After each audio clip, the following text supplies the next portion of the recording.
Hello everyone, welcome back to commerce gallery. तो आज मैं लेके आई हूँ आप लोगों के लिए chapter first micro economics class 11th का पार्ट सेकंड। तो चलिए बिना किसी देरी के इस पार्ट को स्टार्ट करते हैं, लेकिन उससे पहले आपको बताना चाहूंगी कि इसका फर्स्ट पार्ट मैंने ऑलरेडी अपलोड कर दिया, जहाँ पे बिल्कुल बेसिक से चीज़ों को समझाया गया है कि इकोनॉमी क्या होती है, टाइप्स ऑफ इकोनॉमिक्स क्या है, इकोनॉमिक प्रॉब्लम क्या होती है, क्यों राइज होती है। तो आपसे एक छोटी सी रिक्वेस्ट है कि प्लीज इसके फर्स्ट पार्ट को देख के आए, देन आपको सेकंड पार्ट भी बहुत इजीली समझ में आ जाएगा। तो चलिए विदाउट एनी डिले स्टार्ट करेंगे। और एक छोटी सी बात और बताना चाहूंगी कि सीबीएसई बोर्ड में माइक्रो इकोनॉमिक्स जरूर आती है क्लास 11th में, लेकिन हरियाणा बोर्ड में क्योंकि मैं तो हरियाणा से बिलोंग करती हूँ, तो मैं आपको हरियाणा के बारे में बता सकती हूँ। हरियाणा बोर्ड के अंदर जो ये टॉपिक है, मतलब ये जो बुक है माइक्रो की, वो 12th क्लास के अंदर आती है। तो यानी वहाँ पे भी उन बच्चों के लिए भी बोर्ड के पॉइंट ऑफ व्यू से सारा कंटेंट बहुत इंपॉर्टेंट होने वाला है। हाँ, सीबीएसई बोर्ड में बोर्ड क्लासेस में नहीं आता, तो स्कूल बोर्ड ही होते हैं नॉर्मली। चलिए तो विदाउट एनी डिले टॉपिक को स्टार्ट करते हैं। देखिए आज का टॉपिक रहने वाला है माइक्रो इकोनॉमिक्स और मैक्रो इकोनॉमिक्स में क्या डिफरेंस है, जो कि बहुत ही पॉपुलर टॉपिक है भाई।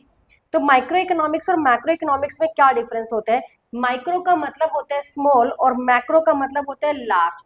तो माइक्रो इकोनॉमिक्स इकोनॉमिक्स की वो ब्रांच है जो एक इंडिविजुअल के पॉइंट ऑफ व्यू से सोचती है, यानी एक व्यक्ति के पॉइंट ऑफ व्यू से सोचती है, उसके बिहेवियर को स्टडी करती है। देखिए micro economics is that part of economic theory which study the behavior of individual units like consumer firms industries etc। लेकिन मैक्रो इकोनॉमिक्स कौन सी होती है? मैक्रो का मतलब होता है लार्ज, जहाँ पे आप बड़े बड़े सेंटर लेवल की बातें करते हो, जैसे problem of unemployment, problem of national income, problem of government budget, inflation, deflation, ऐसे मुद्दों की बात की जाती है। तो उसको आप लोग मैक्रो इकोनॉमिक्स के अंदर स्टडी करते हैं। Macro economics is that part of economic theory which study the behavior of economy as a whole।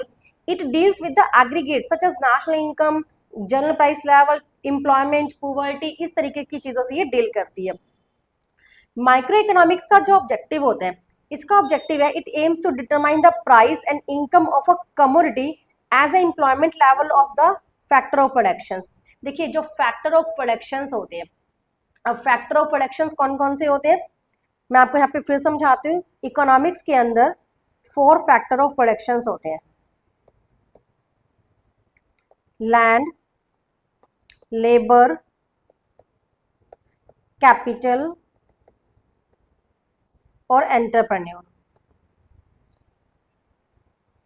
अब लैंड के बदले में जो वेजेस दी जाती हैं, लैंड के बदले में रेंट होता है, लैंड के बदले में रेंट, लेबर के बदले में वेजेस और कैपिटल के बदले में होता है इंटरेस्ट, और एंटरप्रेन्योर को मिलता है प्रॉफिट का हिस्सा।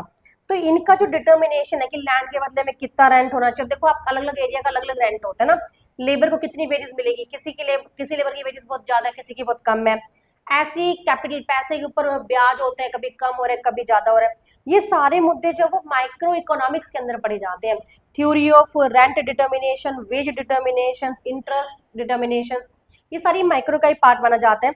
और प्राइस का डिटर्मिनेशन करना, प्राइस का जैसे कि आप देखते हो कि जो वेजिटेबल्स होती हैं रोज उनके प्राइसेस बदलते रहते हैं, किस तरीके से डिसाइड होते हैं, ये सारी चीजें हम लोग माइक्रो इकोनॉमिक्स के अंदर पढ़ते हैं। और मैक्रो का एम होता है it aims to determine the income and employment level of an economy. तो भाई इसको दूसरा नाम भी बोलते हैं माइक्रो को, the theory of income and employment के नाम से भी जाना जाता है इसको। तो इसमें मेन मुद्दे रोजगार और नेशनल इनकम के ही रहते हैं।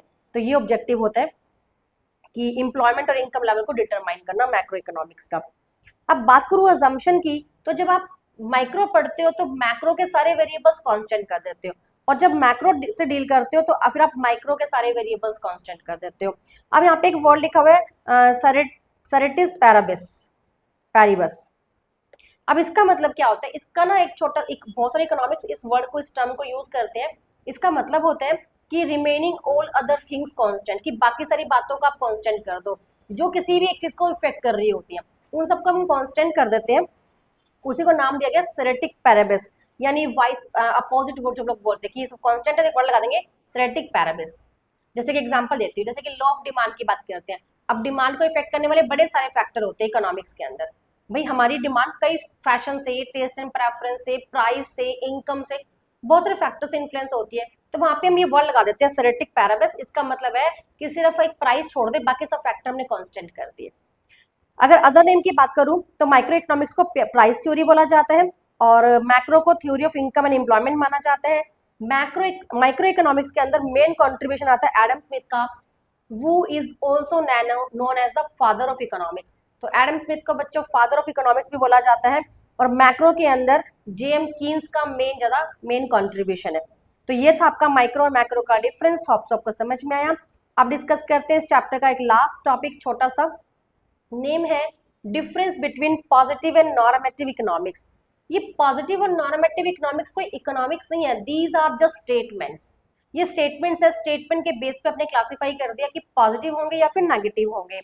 तो पॉजिटिव इकोनॉमिक ना वो स्टेटमेंट्स होते हैं जो एक्चुअल में किसी भी कंट्री का रियल डिस्क्रिप्शन देते हैं। ये क्या देते हैं? रियल डिस्क्रिप्शन देते हैं ऑफ एन इकोनॉमी। ये वो डाटा होते हैं जो एक्चुअली वेरीफाई किए जा सकते हैं विद द एक्चुअल डाटा, और ये डील करते हैं इकोनॉमिक प्रॉब्लम से वो आर एक्चुअली सॉल्व। जैसे कि आप लोग ये बोल दें कि इंडिया के अंदर क्या है, इतने % लोग जो है वो पुअर है। जैसे कि हम एक एग्जांपल यहाँ मेंशन कर देते हैं, जैसे कि India is a over populated country. तो ये क्या बन जाएगा आपका? ये तो बात सच है और आप डाटा से वेरीफाई भी कर सकते हैं, डिस्क्रिप्शन बता रहे हैं कि इकोनॉमी का, तो ये क्या कहलाएगा? ये आपका कहलाएगा पॉजिटिव इकोनॉमिक्स। लेकिन अब आपके पास क्या होना चाहिए भाई, ये जो आपकी नॉर्मेटिव इकोनॉमिक्स होती है इसमें हम बताते हैं कि ये प्रॉब्लम एक्चुअली में कैसे सॉल्व होएगी। तो शुड बी वर्ड आ जाते हैं, शुड बी सॉल्व। किस तरीके से सॉल्व होएगी? सजेस्टिव होती है नेचर्स में, और ये क्या होती है? It aims to determine the ideals, और इनको आप वेरीफाई नहीं कर सकते हैं। ये जस्ट सजेस्टिव होती है नेचर में। जैसे कि आप ऐसे बहुत सजेशंस दे सकते हैं कि there should be population control act.